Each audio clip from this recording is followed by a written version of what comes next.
Yes, so I'm presenting on a paper that I've written together with my supervisors, Shelley Marshall and Kate Grosser, who are in Australia, and I'm lucky enough to be here with you today to present. And the research questions that we're investigating is the broader idea of how are women garment workers surviving in Myanmar during these waves of changes that we've seen recently with COVID-19 and then the coup. And I will outline the timeline of all of the changes that has happened in Myanmar in a little bit, but we're really sort of wanting to direct attention to how workers are surviving these differences and changes in the presence of global garment production, and sort of think about how we can conceive of value chain resilience in a better way by paying attention to how garment workers are deploying strategies of resilience. And we also want to focus on how the garment industry and global garment production produce gendered processes and patterning of gendered processes, and how we can understand how global garment production is embedded in local gender relations. So those are the questions that we set out with. But just to give you a brief overview of the massive amount of change that's been taking place in Myanmar, and that's really been felt by garment workers in particular. So Myanmar had a long period of a military regime that was in power previous time, and that invoked US sanctions and EU sanctions. And the US sanctions were particularly harmful for the garment industry, which was the biggest export from the country to the US. And that saw loads of garment factories closing and the rate of HIV increasing in Myanmar as a consequence of women losing work. As Myanmar set out to a pathway to democracy, the EU and the US removed their sanctions in 2016. And with that, we saw a massive growth of the garment industry and garment export values tripling between the years of 2016 and 2018. And in January 2020, 700,000 workers were employed in the garment industry, and it was expected to grow to 1 million workers over the next couple of years. But as we know, COVID-19 severely impacted on the global garment industry, hampering demand and seeing fashion brands cancelling their orders and delaying payments, and in some cases, in many cases, refusing payments of orders that had already been produced. And this was also the case in Myanmar. And as a direct consequence of that, 60,000 workers were laid off in March 2020. And Myanmar has a particularly high feminization rate in this industry, with about 90% of the workers being women. As it looked like the garment industry was slowly kind of recovering from this global impacts, we had the military coup take place on the 1st of February. And this made society and the production come to a sudden halt for a little bit, and continuing obviously to be very disrupted by these impacts. At the beginning of the coup, or just after the coup, garment workers were really at the forefront of protests, and spurred on by unions. They were protesting at factories. But after a particularly violent clash at one of the Chinese-owned garment factories, the military rushed in, and there was altercations. Several of the townships where many of the garment factories are located were put under martial law, which one of the researchers that I work with in Myanmar described as very much a shoot at will kind of law. So loads of garment workers then fled back home to the relative safety of their home villages. And so this continues to be really the context in which fashion brands are trying to make decisions and garment workers are trying to survive. And we've seen a lot of garment fashion brands pulling out of Myanmar. There's still some that are left, and it's contributing to huge uncertainty for workers and for their families and how they are navigating all of this. So just to jump in a little bit of theory, and the theory that we build on and add to with this paper.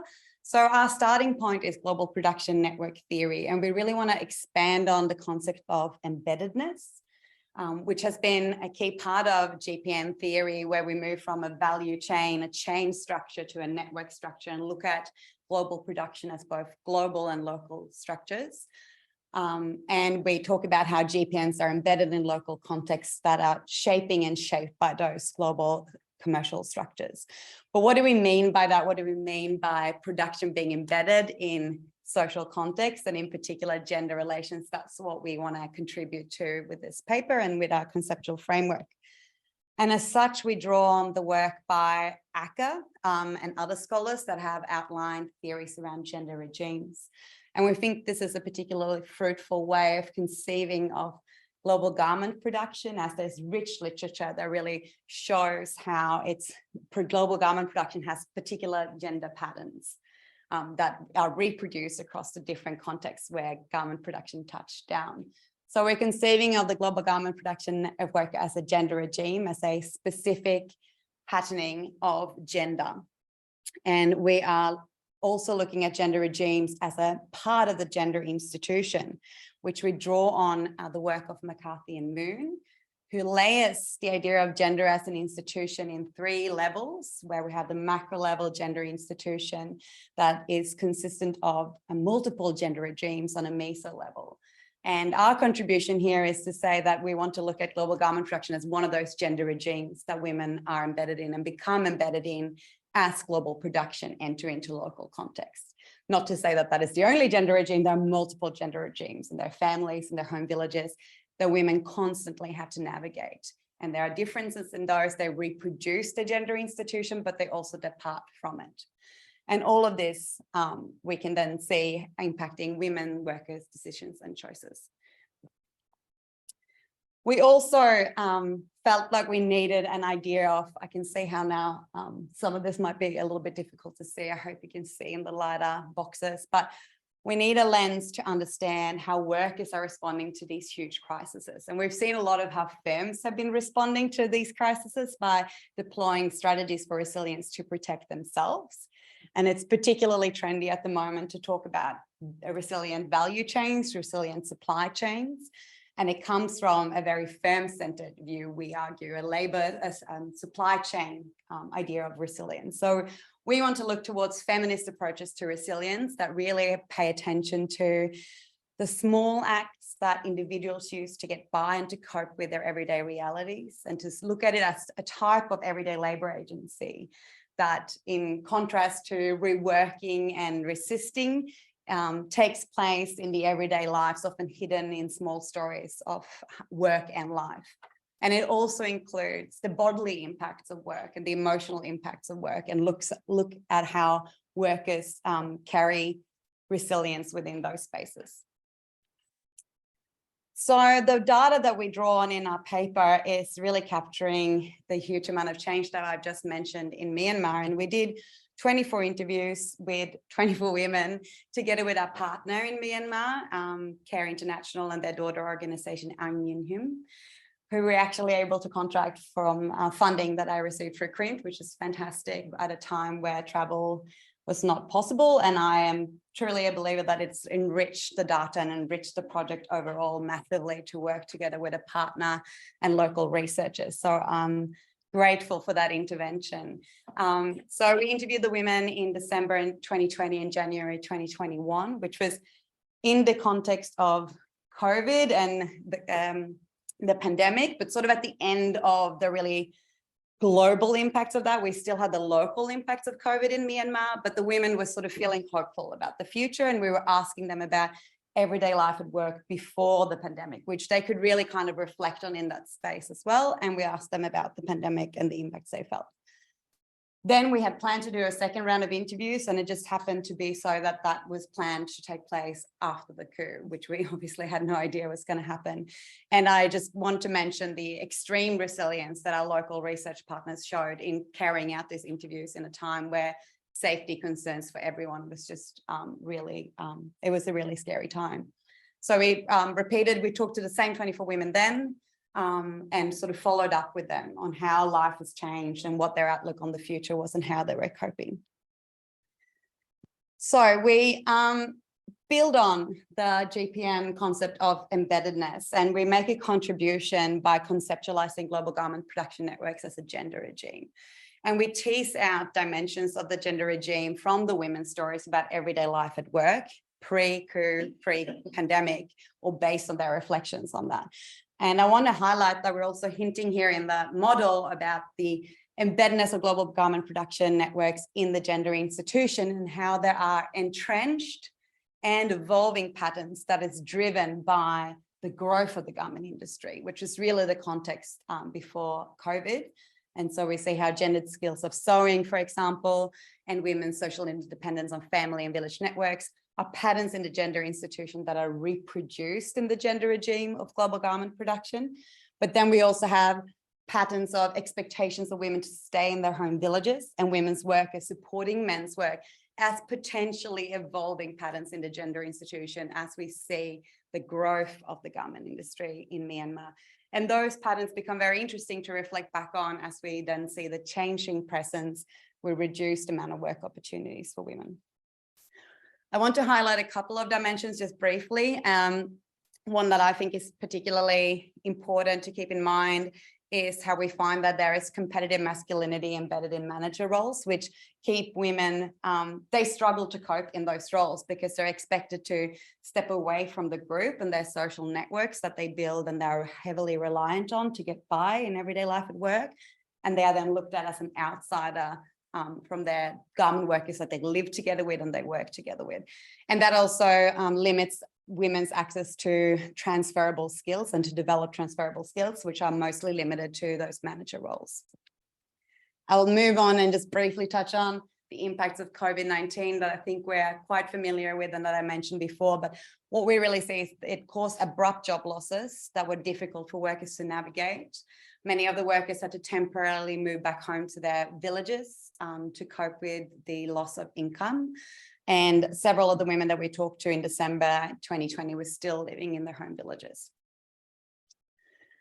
In terms of impacts of the coup, I mentioned earlier how garment workers were at the forefront of protest and how that changed with the increased violence and how we see continuous uncertainty and how brands are making decisions of replacing orders and then stopping orders. And it's really a back and forth. It's really difficult to know which brands are going to stay, which factories are going to get new orders.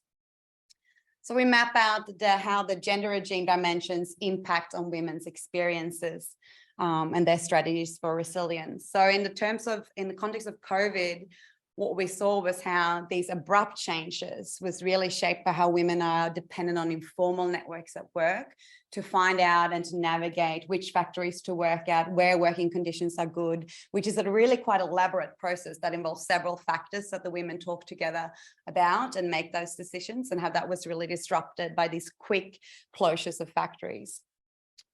We also see how the bodily impacts of work and the limited agency women have to leave the garment industry because they have such a narrow window to do this work, because the garment industry is set up to preference young workers.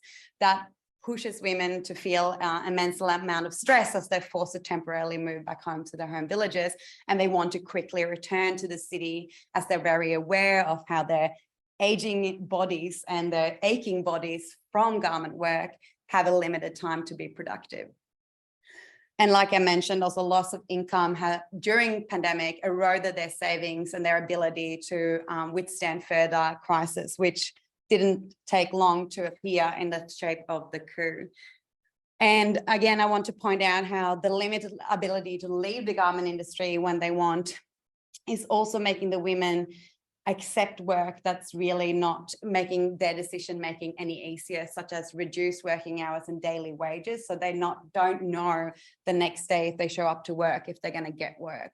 And especially in an unsafe context where women are explaining how they're feeling unsafe going into work.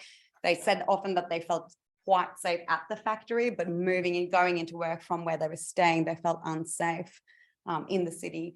Those decisions are being made harder by the limited amount of information and their limited ability to decide when to leave. We're also seeing how young workers are being rehired quicker and easier, and that has to do with how there's this embedded preference for young workers for productive bodies, and also the competitive masculinity in manager roles where the garment industry and factory managers prefer workers who can come in with an intent to lead and take leadership off the line. So we highlight some key areas in which way the gender regime of global garment production impacts on women's resilience and how they navigate this. And we see how there is an increased risk in the role as income makers and how the growth of the garment industry in Myanmar has made women important income makers for their families, and how now, as they are responsible for providing for the families, they're taking huge amounts of risks to continue to do so in this very uncertain time. And that connects to what I mentioned a couple of times here about the uncertainty in job availability and source of information, which really makes the women's decision-making harder. And again, the aging, their age and the awareness of the bodily limitations that they have. Just want to put a couple of quotes up. I'm going to finish with a quote in a bit, but these are just some of the things that the women have said to us. And one of the things that I want to highlight is in this quote over here that says, due to political instability, we've lost the benefits that we gained before. And this is really kind of the story here, that the benefits that we could see that we also wanted to problematize with the outlining it as a gender regime, that has really come to a sort of halt here. And it's the little hope that the women had for the future, even though they were navigating these harshness and realities of work, are being spoiled by the coup and the pandemic, the combined crises.